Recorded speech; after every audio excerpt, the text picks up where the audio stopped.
Hello, teachers, librarians, parents, and students. Today we are going to be first doing a bookmark celebration. So you can see we're progressing our way through the book.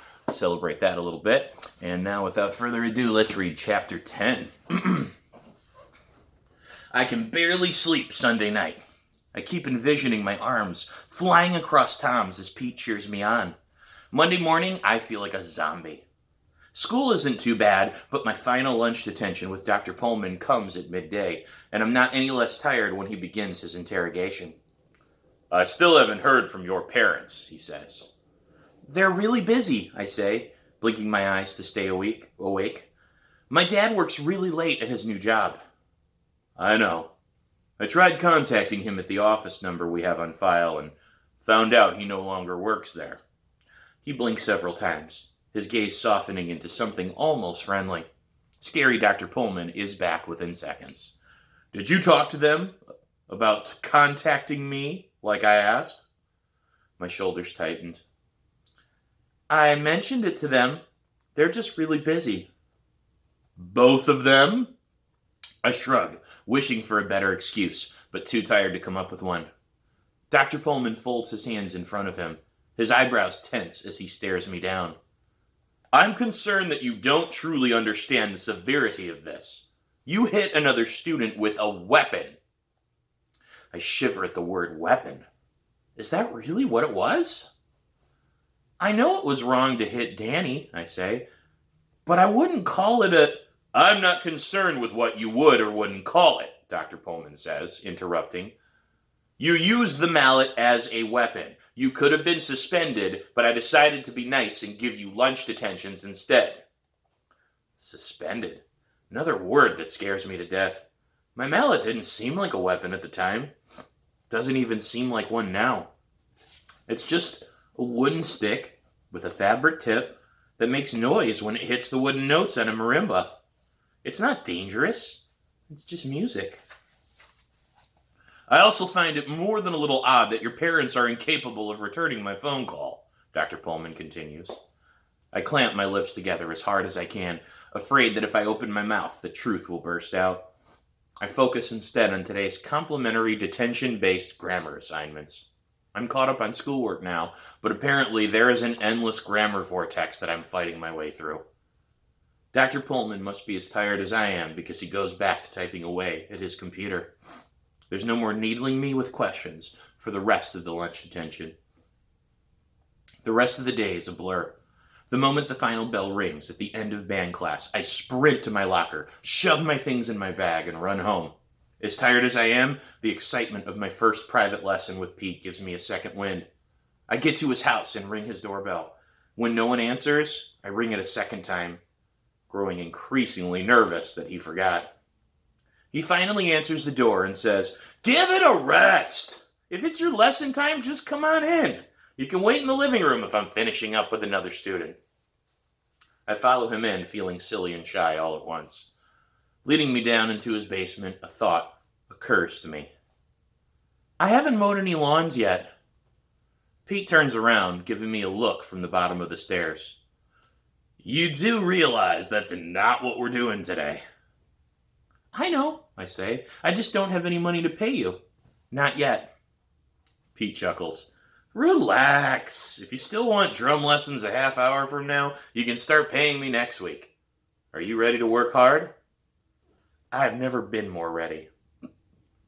Then let's stop talking about money and get started. What I said is true. I am ready to work hard, just not nearly as hard as Pete meant. He begins the lesson by showing me his practice and teaching combination room. There are 2 drum sets. One looks nice and well kept, and the other dented and chipped. Both look amazing to me.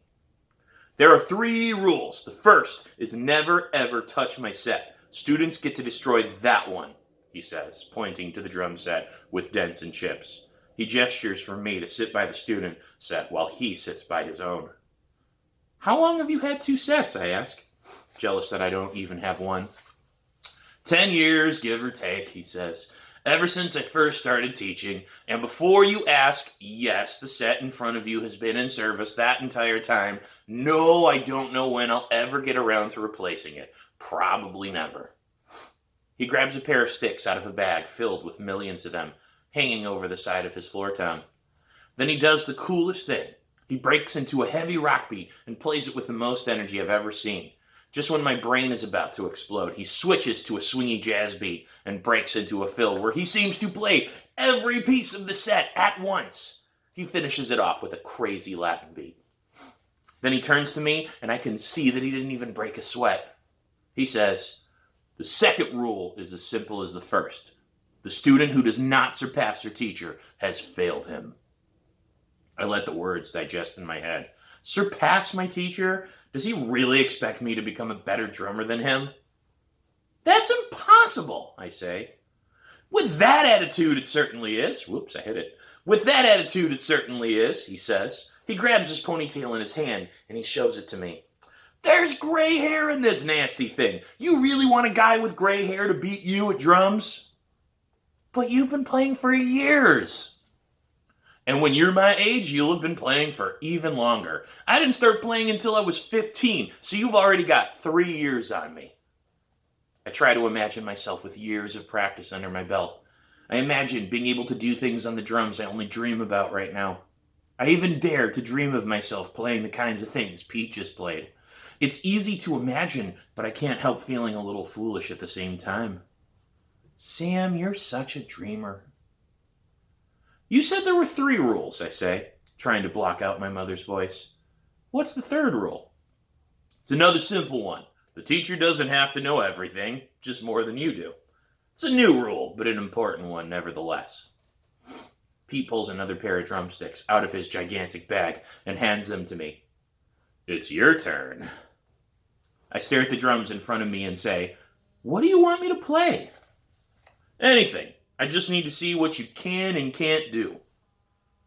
I try to think of something that will knock his socks off, but every beat I imagine feels cheap and childish.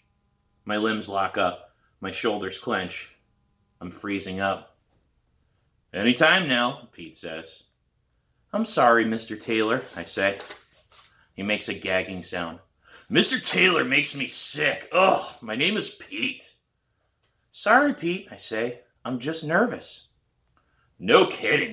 If you ever go on stage like that, you'll bomb the show for sure. Pete sits up straight and pushes out his chest.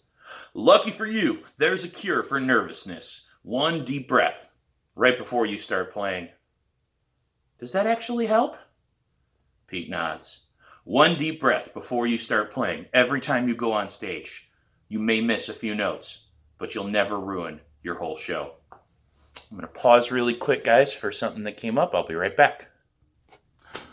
All right, we're back. Sorry about that. I think we left off somewhere around here. Lucky for you, there's a cure for nervousness. 1 deep breath right before you start playing. Does that actually help? Pete nods. 1 deep breath before you start playing. Every time you go on stage. You may miss a few notes, but you'll never ruin your whole show. It sounds easy the way he says it. I take a deep breath, feel the air entering my lungs and calming my body. Then I exhale, imagining a gray mist coming out of my mouth and nose. Then I play something. It's a sad attempt at a funky beat with the toms and snare, and I don't even work in the hi-hat.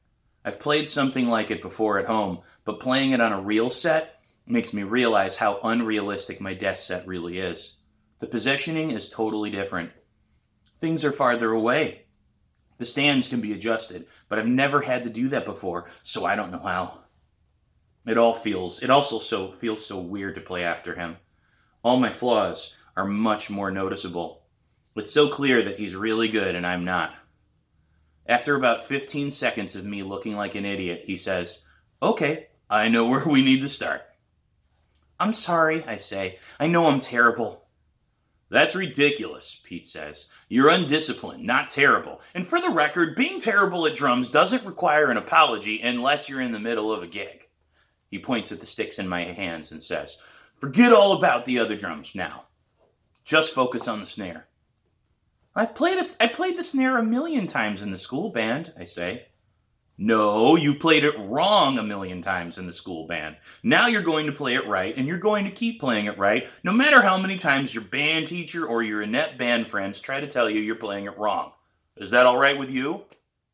I'm about to answer when I realize he was being sarcastic. Play me a single stroke roll, he says. I freeze up. My arms won't move. He lets out a big long sigh and says, right, left, right, left, right, left, right, left. Over and over again. Got it? I know how to play a single stroke roll, I say, not wanting to admit that I'm getting a little frustrated. Then what are you waiting for? Go for it! I take a deep breath, just like he suggested, and my arms finally loosen. I start playing. Right, left, right, left, right, left, right, left. He lets me play for about 20 seconds, and then he says, stop! I stop playing and look at him. Who are you angry at? He asks. Nobody, I say, annoyed. That's a bunch of crap. You're mad at someone. I'm mad at you right now, I think to myself. He gestures to my hands. You're holding that stick in a death grip, like you're wringing a chicken's neck. You're playing the drums like a homicidal maniac. Are you trying to kill your drumsticks? I shake my head. Then loosen it up. I loosen my grip, and the rest of my body follows. He tells me not to slouch, that relaxing isn't the same as transforming into a hunchback, and then starts talking about my grip again. Hold it between your thumb and the first knuckle of your index finger. You're holding the stick too tight. Don't let the stick slip into your second knuckle. Don't squeeze with the other fingers. Just the thumb and the index finger. Don't let the other fingers hang off either. You're not a flamingo trying to fly away. You're holding the stick in your second knuckle again. Don't clench your arms and shoulders. The only thing moving should be your wrists. It's slipping into your second knuckle again. Relax, relax, relax. And when I still don't relax, he says, pretend the cutest boy in school just threw a skittle at your head. My eyes bug out and I say, that wouldn't make me relax. That would make me want to punch him in the face. So punch him in the face if that helps. Then you can relax knowing he got exactly what he deserved. We both laugh. We spend most of the lesson doing single stroke rolls on the snare drum. Whenever my arms start hurting, he tells me it's because I'm straining when I should be relaxing. Remember, Pete shouts over my drumming, you're not terrible, you're undisciplined. Then he makes me play double stroke rolls, which are even harder and more tiring. Right, right, left, left, right, right, left, left. Back to single stroke rolls. Right, left, right, left, right, left, right, left. Singles for 4 measures, followed by doubles for 4 measures. And on, and on, and on. We do nothing else. I don't hit any cymbals or toms. I don't thump the bass drum.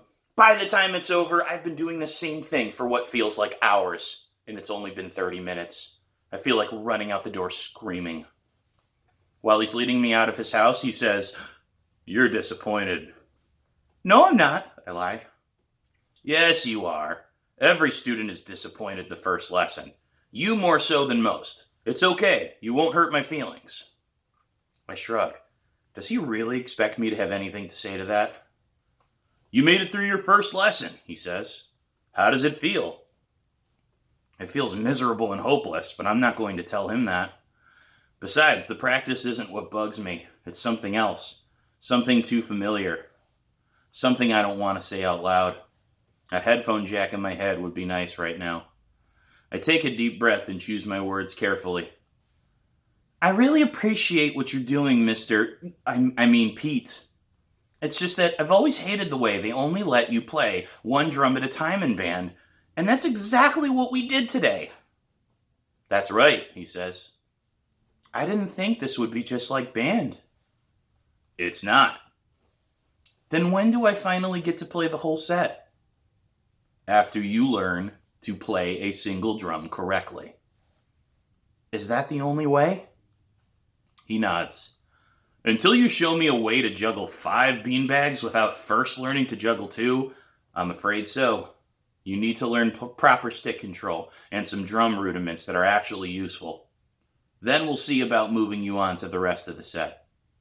Even then, Sam, I'm sorry to say that you will begin each section every week with stick control on a single drum. Oh, is all I think to say. Pete walks to a corner of his living room and digs through a huge box of junk, mostly pieces of broken percussion instruments. He pulls out what I recognize to be a practice pad, a very small and very flat sort of drum that tries, not always very well, to be a substitute for a real drum. "Do you know what this is?" he asks. When I nod, he says, "Every practice session at home should begin with this, single and double stroke rolls." I take the practice pad and hold it in my hands. I stare into the flat rubber, sort of drum head, and run my fingers along the circular metal edge on the side. "Does it have to be every time I practice?" "Yes. I told you this would be hard work. The boring stuff is often the most important. If you want to get to the cool stuff, you have to stomach through the boring stuff so you can see how it all connects." "Will I get to play the whole kit next time?" Pete scratches his chin and shrugs. "We'll see." My mom is still out when I come back from my lesson. Brian is in the living room watching a cartoon loud enough to be heard on the moon. He used to have a babysitter, but that ended the day my dad lost his job. Now Brian walks home with a family friend and waits inside the house with the doors locked while my mom prays the house is still standing when she gets home. When he sees me entering, he says, "Oh man, now the house will smell like farts." "That's because you keep breathing on everything," I say. I'm about to head upstairs when he says, "Dr. Pullman called." I freeze in my tracks. "Did he leave a message?" "Yeah, he sounds mean. Isn't he the principal at your school? Are you home late because he kept you in detention?" I ignore his questions. "Did you listen to it?" Brian runs out of the living room and stops in front of me. He nods, a demonic smile forming on his face. "He wants to talk to Mom and Dad. You're in trouble again, aren't you?" Chills run through my body. "If you say anything to them, I will wholeheartedly kill you." He makes a gesture of zipping his lip closed and runs back into the living room to finish his ear-shattering cartoon. I hurry to the phone, lift the receiver, and dial the 4-digit code to access voicemail. It takes a little exploring to find, but before long, I hear Dr. Pullman saying, "Hello, Mr. and Mrs. Morris. This is Dr. Pullman from Kennedy Middle School calling again.